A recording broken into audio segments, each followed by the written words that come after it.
today. We celebrate the feast of St. Lawrence, who was a deacon in the early church. We just celebrated St. Sixtus on Monday, and St. Lawrence was the deacon underneath the Pope, St. Sixtus. And when he saw St. Sixtus being brought to be killed, he said, "Where are you going, Father? Why are you going without me?" And St. Sixtus said, "In 3 days' time you will follow me. Don't worry. You'll be coming too." Not exactly the way I think, but okay, about not worrying.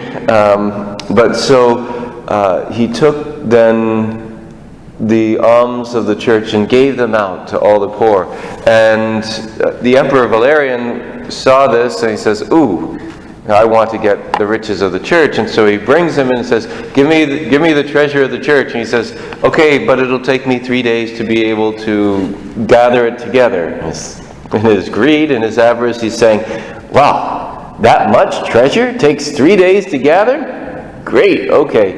So in 3 days' time, what happens? He brings all the poor of Rome, and he brings them before the emperor, and he says, "Are you mocking me?" He says, "No, this is the treasure of the church." It's not just, stones from the ground and things like that. He says, "This is the treasure, is the people."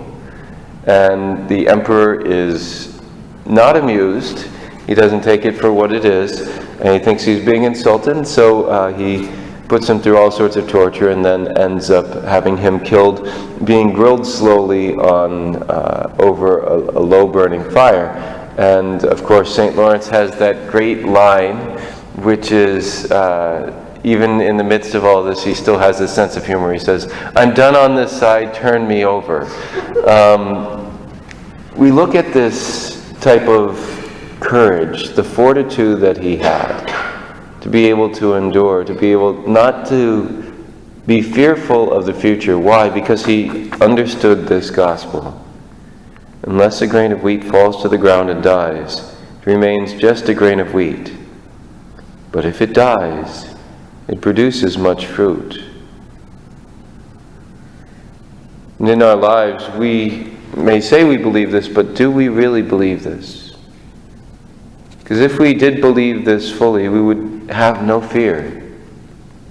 No fear of death, no fear of the future, because we know God has taken care of everything.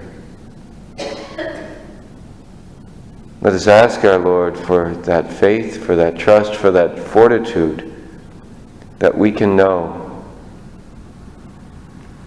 that if we fall to the ground and die, then we will produce much fruit in God's mercy and grace and love.